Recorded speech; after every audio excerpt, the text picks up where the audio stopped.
Assalamu Walaikum. Hello friends, how are you? Welcome back to my another video.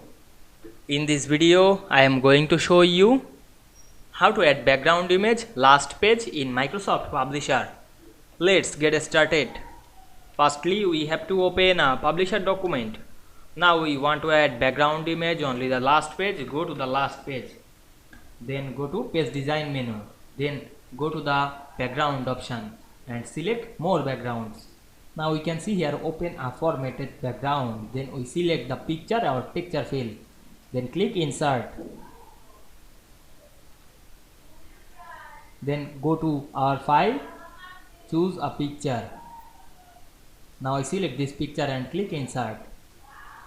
Then click OK. Now we can see we insert a picture as a background only the last page very easily. I hope you enjoyed the video. Please like, comment, share and subscribe my channel. Thanks for watching.